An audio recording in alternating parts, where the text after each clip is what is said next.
Cámara acción. Muy bien, muchachitos. Vamos a empezar con la historia del México antiguo, del México colonial.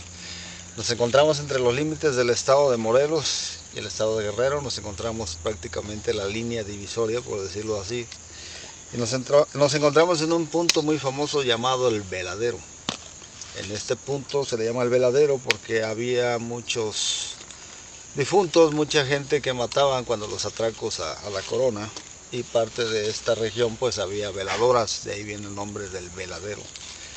Entonces, antes de hablar de esta situación, pues quiero hablar del porqué de este camino, y hablaríamos de tiempos de la conquista, de los años pues posteriores, 1600 a 1810, cuando está la independencia. En lo que este camino estuvo funcionando más de 200 años y estuvo comunicando el comercio entre España y lo que era China, Filipinas. ¿De qué manera? De España llegaban barcos a Veracruz, y de Veracruz habría un camino real hasta lo que era Nueva España, el antiguo Tenochtitlan, y de ahí salía otro camino real hacia el sur, que pasaba por estas latitudes y llegaba hasta Acapulco. En Acapulco llegaba un galeón de las Filipinas. Ese galeón era un barco enorme que le llamaban la Nao de China. En ese barco se transportaban especias, marfil, jade y todo el comercio que venía de Oriente. Viceversa, España traía otros tipos de mercancías por las que aquí circulaban, yendo hacia el sur. Y viceversa, lo que venía de la Nao de China se venía hacia el norte, hacia Nueva España, era catalogado, era clasificado y de ahí era embarcado hacia Veracruz. De ahí de Veracruz zarpaba hasta España, donde era recibido, y la mayor parte de este comercio era distribuido en esa parte de Europa. Pero lo relevante del caso es que este camino, en el tiempo que estuvo funcionando, pues tuvo mucha vida en las poblaciones rurales por donde pasaba, porque pues había ventas, se le llamaban. Eran puestos donde tú cambiabas tus caballos, cambiabas comida, era una especie de trueque. Cada zona tenía un paradero y cada paradero tenía un nombre. Esta situación se ha ido perdiendo a través de los años con la avenida del ferrocarril, la avenida de la autopista, pero primordialmente este era el único acceso que tenía el gachupino o los españoles que estaban en México, en el México colonial, para trasladarse de lo que era México a Acapulco. Ahora bien, les comentaba que estamos en el Veladero. En este punto llegaba otro camino real que empotraba en esta parte de la derecha, y era el camino que venía de la ruta de plata de Tasco del Arcón. En ese tiempo se juntaba con el camino real que venía del Acapulco Viejo y que traía el oro de Arcelia y que traía los productos de la Nao de China. Se hacía un solo camino y por aquí donde estábamos pasaban las carretas con los cargamentos tanto de Tasco como del Acapulco antiguo. En este caso, pues, este camino fue muy asediado por bandoleros de la región. Teníamos un bandolero al norte que era el Tigre de Yautepec, y este bandolero tenía los atracos desde lo que era la parte norte, por decirlo, de Morelos, y casi llegando a Puebla, hasta este lugar que era el Veladero. De la parte de Tasco hacia el Veladero, teníamos otro bandolero que era Pedro Asensio Alquiciras, y que él robaba también con estos límites. Los tres tenían un límite. El Tigre de Yautepec en el lado norte, que venía su límite hasta el Veladero. Pedro Asensio Alquiciras, que tenía otro punto de atracos desde lo que era Tasco hasta el Veladero. Y Agustín Lorenzo, que es nuestro bandolero local de la región que corresponde a nosotros, Buenavista de Cuellar, la zona norte. Y este tenía sus atracos desde lo que era la cumbre, lo que ahora conocemos como Platanillo, la cumbre para bajar a Iguala, hasta este punto del Veladero. El Veladero es famoso porque era un punto de reunión para estos bandoleros. Se respetaban entre ellos, en cierta manera se comunicaban porque tenían sus límites para atracar. De aquí partían los tres y cada quien pues tenía su zona de atraco, por decirlo así. Aunque debemos declarar que ellos en su filosofía, y tal vez tengan razón, no estaban atracando, estaban desviando, que es una palabra tal vez diferente, pero que llevaba lo mismo, estaban evitando el saqueo. Ellos en su mente tenían la idea de que evitaban el robo de los gachupines, y ellos al desviar esas cosas que ellos estaban extrayendo, los minerales, le estaban devolviendo a la madre tierra lo que le estaban quitando a los gachupines. En otras palabras, eran héroes locales para la raza, para la gente criolla o indígenas de la región, pero eran bandoleros para la corona, por eso es que le pusieron precio a sus cabezas. Y finalmente fueron capturados 2 de ellos. El tigre de Yautepec fue muerto en una de esas andadas, y Pedro Alcencio Alquiciras fue perseguido, fue decapitado y su cabeza fue colocada en una lanza para que los demás bandoleros pues tuvieran un escarmiento. Sin embargo, Agustín Lorenzo jamás fue capturado, y pienso yo que sería bueno que conozcan un poco la historia de Agustín, porque al menos en la zona norte de Guerrero es muy famoso. De hecho, es uno de los pocos personajes del estado de Guerrero que tiene una pintura en el Palacio de Bellas Artes, y eso finalmente pues pocos guerrerenses o pocos mexicanos pueden llegar a tener una pintura en Bellas Artes. Pero lo que a nosotros nos compete, les puedo decir que Agustín Lorenzo es criollo de la comunidad indígena de Tlamacazapa, Guerrero. Tlamacazapa se encuentra en la zona norte, en la Sierra Alta, entre Taxco y Buenavista. Antiguamente fue parte de Buenavista, pero por cuestiones políticas se le cedió a Taxco. El punto aquí es que Agustín Lorenzo nace entre los años de 1700, 1800, se dice que nace en esta comunidad de Tlamacazapa, y nace siendo un niño especial, un niño prodigio, un niño genio, como se les conoce ahora, con ciertas aptitudes o cierta inteligencia natural del indígena criollo de México, que es tal vez más despierto que el gachupín. Nosotros ya como criollos venimos siendo mestizos, una mezcla de ambas cosas, pero finalmente el indígena siempre fue más despierto, más listo. Tal vez no tenía el equipamiento o la modernidad para batallar contra gachupines, pero era más listo 100%. Entonces hablaríamos de que ese niño fue un niño genio, que finalmente es huérfano, se queda viviendo nada más con su abuelo. Pero su abuelo trabajaba en una hacienda en Zacapalco, en la parte de lo que ahora conocemos como la comunidad de Zacapalco Guerrero. Ahí hay una antigua hacienda que aún tiene sus ruinas, sus vestigios. Entonces su abuelo trabajaba ahí, y por el mismo caso, la misma situación, no podía criarlo. Lo deja a cargo de unos frailes franciscanos que se establecieron en la comunidad de Tlamacazapa, y estos frailes lo empiezan a educar.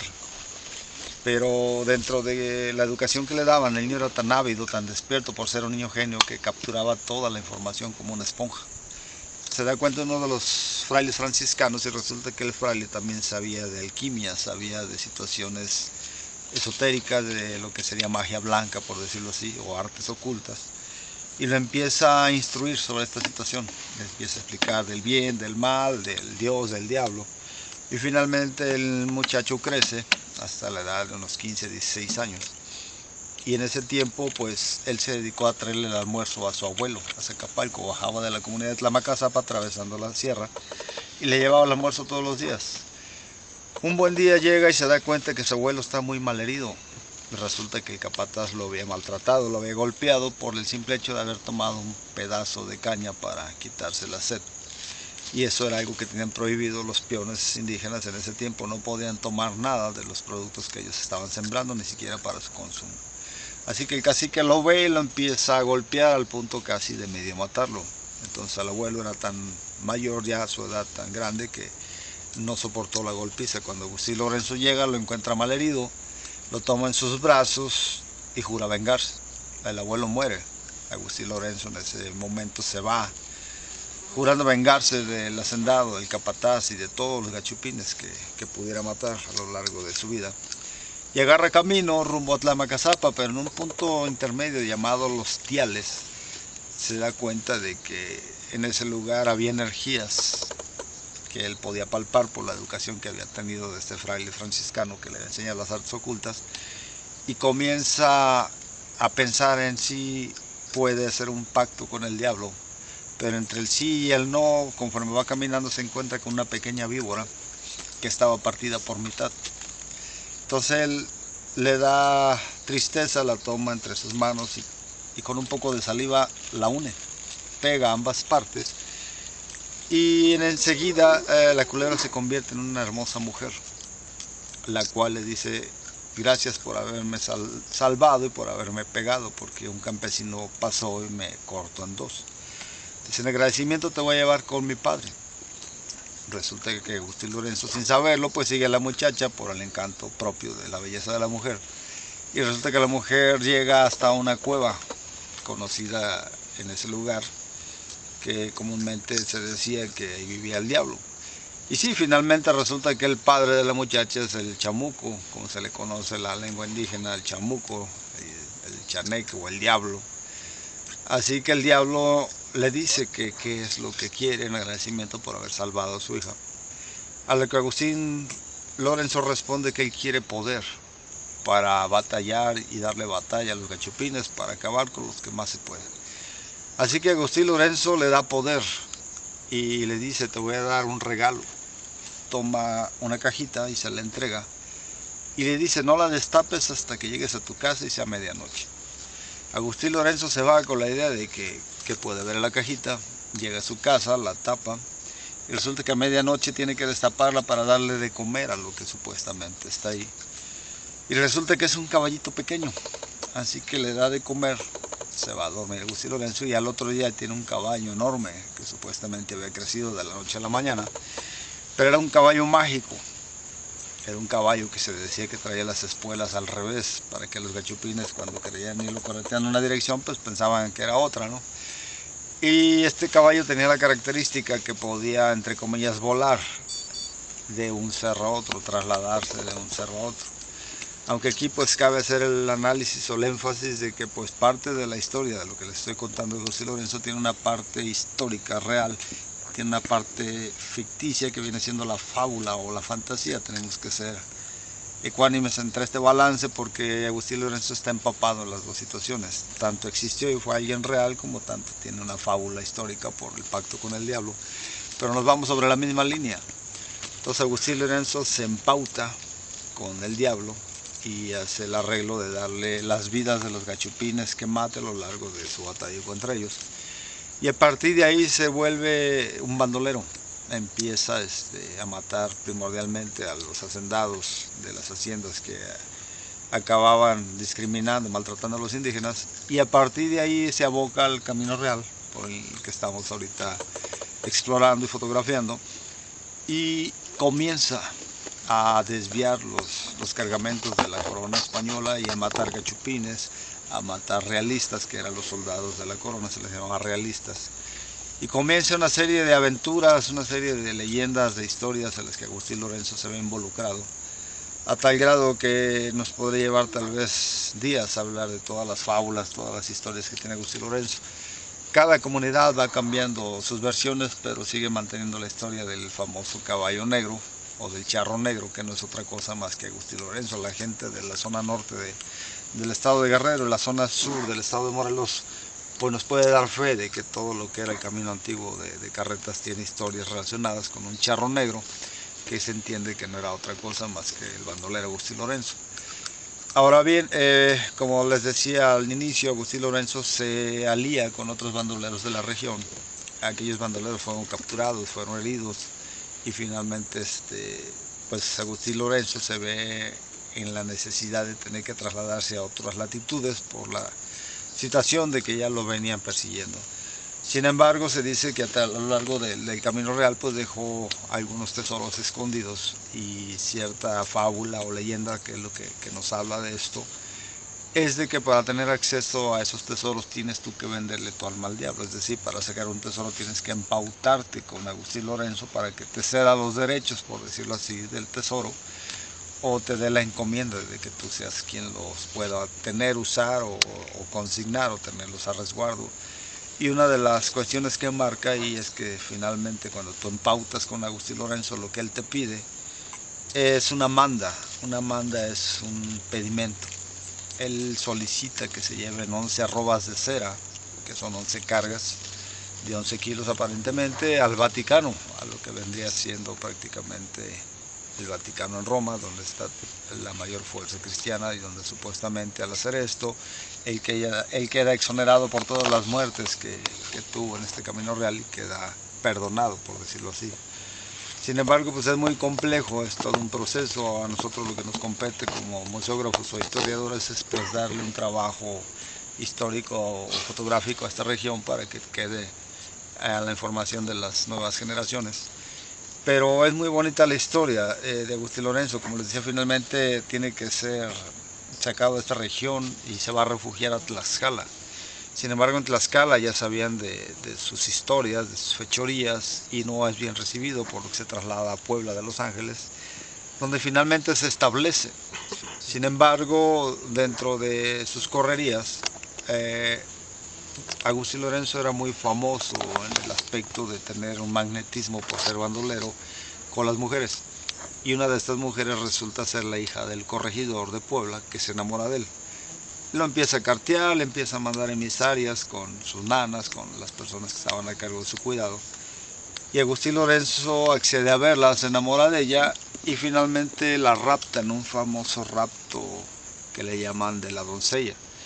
Esto sucede en Ahuejotzingo, Puebla, y hasta la fecha, año con año, tiene un festival en el cual se escenifica, se hace una escenificación donde un hombre a caballo sube por una escalera, se roba a la doncella y se van. Cuando se roba la doncella, en aquellos tiempos se habla de que el señor padre, el que estaba a cargo, el corregidor, se molesta mucho. Entonces va hasta la choza donde está la muchacha viviendo con Agustín Lorenzo y le pide que salga para que regrese a vivir con él, pero la muchacha se niega. Así que el corregidor, en su coraje, manda quemar la choza donde ellos viven. Pero ya cuando finalmente la choza se está quemando, pues el corregidor se arrepiente. Los perdona, sale Agustín Lorenzo y se une al corregidor para hacer un poco más grande el rancho, para hacer negocios con él. Y coincide con la intervención francesa. En esos tiempos Francia quiso invadir México, entra por Veracruz y acaba ingresando por la parte de Puebla. En aquellos tiempos estamos hablando, pues ya Agustín Lorenzo tenía una edad mayor, pero al ser bandolero, conocer de armas, conocer de estrategias, educa a los indígenas de la localidad para decirles cuáles son los puntos débiles de los extranjeros y cómo atacarlos. Los extranjeros, por lo regular, en sus batallas tenían formaciones tipo dominó, donde todos los soldados iban formados, tenían que formarse y iban disparando por tiempos. En cambio, el indígena pues era una especie de darle montón. Tenían estrategias de machete, tenían estrategias de salir de los árboles, de las laderas, algo con lo que no estaban acostumbrados los europeos a batallar. Finalmente Agustín Lorenzo educa toda la indiada, por decirle así, como se le conocía en ese tiempo, y forman batallones de indígenas puros a machete. Forman otro tipo de batallones con mestizos, con armas de fuego, y finalmente derrotan al ejército francés. Entonces de ahí viene que Agustín Lorenzo pasa a ser de un bandolero local de la zona norte de Guerrero a ser un héroe, por decirlo, nacional en el estado de Puebla. Y de ahí es que se le rinde tributo con ese famoso festival de Ahuejotzingo. Pero en términos reales, pues es más reconocido tristemente en Puebla que en esta parte de lo que es la zona norte de Guerrero. Y lo que estamos tratando nosotros es de pues darle ese realce como héroe nacional. Eso sería todo. Pues me dio mucho gusto escuchar esta historia por parte de un amigo de aquí de Buenavista de Cuéllar, conocido como el Rambo. Su nombre es Jorge. Muchas gracias, Jorge, por haberme platicado esta historia y por haber tenido ese tiempo de hacerlo. Pues te damos gracias por saberla y que estés bien, amigo.